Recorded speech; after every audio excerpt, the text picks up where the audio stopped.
It's Monday with the Mayor. I'm your host, Bill Potter, and I have made my way to the Jasper City Hall and talking with Mayor Terry Seitz. Your Honor, what's the latest happening in the city of Jasper?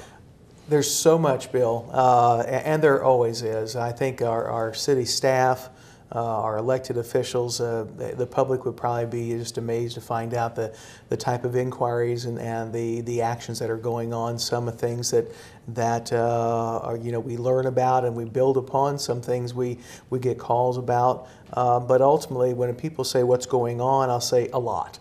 And people also, I want to add this. People say, well, I'm sure you get a lot of phone calls about snow or sidewalks or to what. You know what? I truly don't. And that if they come in, I'm minimum 9 out of every 10 comments I get are positive. And that I figure that's for two reasons. One, that we're at a fairly good level of understanding. There's people are pleased in some way. They're just very kind and maybe they won't say anything and they're more than welcome. But I think the biggest reason is because from the mayor's perspective, there's so many good people that are already doing their job that they will field those calls. They will handle things probably that from citizens much more than the mayor would. I'm always interested, but I'm also delighted to let people do their job. City of Jasper. We are making progress. We have had the City Visions and Gamble Associates, the groups that are combining for our Downtown Jasper Master Plan, have conducted their second series of stakeholder interviews. That was January and then February, and they have just completed that this past week. And the more they talk to, the more that there is some, I guess, kind of a good understanding that there's some excitement from looking at the downtown Jasper riverfront area. And of course, it's a pretty broad area, but they're starting to define some things that could be projects to look at or that will prepare them for public input. We are planning tentatively public session, maybe 2, in March. Certainly you will be more than welcome to attend.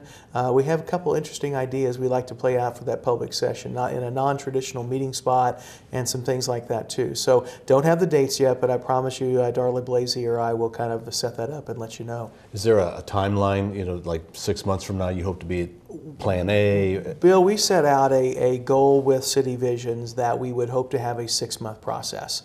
Much of what's taking shape in interviews and things like that have been done over probably about a half a dozen days already since the beginning of the year. Mr. Gamble's flown in from Boston twice for that. We respect that. His skill set and Mr. Barry Alberts with City Visions they partner up for a reason. They each have strengths. So we're very glad to have them in the community. They become very fond of our area, and they kind of knew about it ahead of time from communities like Owensboro, who said, you really need to go to Jasper and do some work. We didn't know that until after we hired them. Nevertheless, what has transpired from that is another opportunity. The Redevelopment Commission this past week voted to also engage City Visions and partners with them in the planning and design of the Jasper Country Club campus, the golf course. So that park and that open space and how things fit will also be done by the same group that's doing our downtown. We feel that's great synergy, and we will acknowledge they are two special projects. In fact, I think Mr. Albert said at the meeting the other day, it is rare for any community to have two significant projects and two hubs that they are working with, let alone a community our size. And they're kind of energized about that, and so are we. And I want to thank the Redevelopment Commission for accepting the recommendation to again issue a separate contract and have those arrangements be made. But they will be doing separate work. But there will also be some understanding about how they do potentially impact each other. And I love that. So again, it was a very exciting move. And as part of that, I should say, Bill, maybe since we last talked, because I think we may have skipped a week, the City Council gave approval to purchasing the Country Club Golf Course property, but that is pending one decision. That is the approval of our 2013 budget by the Indiana Department of Local Government Finance. Most people don't realize that our city budget goes to the state for approval.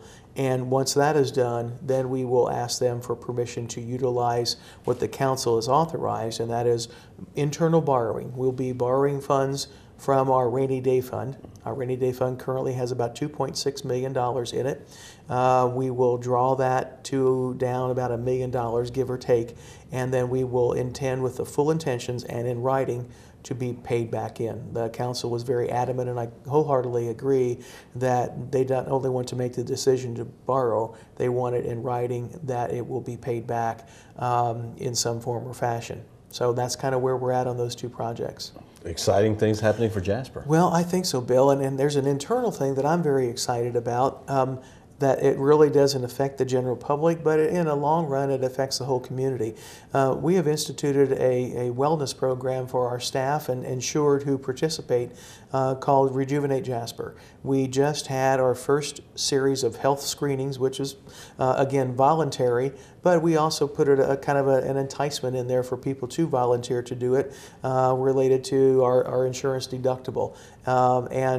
Because of that, we were at the highest level of health screenings ever for our city employees and insureds, or as they're known in the industry, I've learned, belly buttons.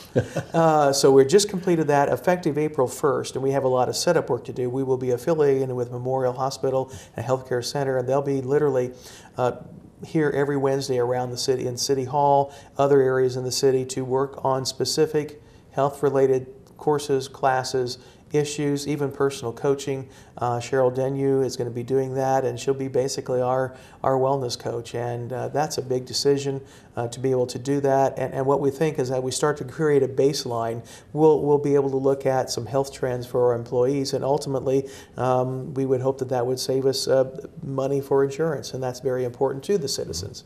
Well, it sounds like Jasper's healthy in, out, all around. Well, thanks. I would hope so, Bill. We know we're like any other community or any other individual, really, family. You know, there are challenges that always come about, but I think we approach them in a very positive fashion. We kind of accept them and realize that they are a part of our doing business, and but we have great stewardship for where we live, and we're very appreciative of all the workers and the citizens for making this possible. It's been very exciting feedback that we receive here at City Hall through the mayor's office especially, and what we're doing as a city has been just amazing. Well, we appreciate you taking the time to speak with us. Thank you, Bill. And we'll talk to you again in about 2 weeks. Okay. All right. We have been talking with the Mayor of Jasper, Terry Seitz, on WJTS. Stay tuned. Weather is coming up.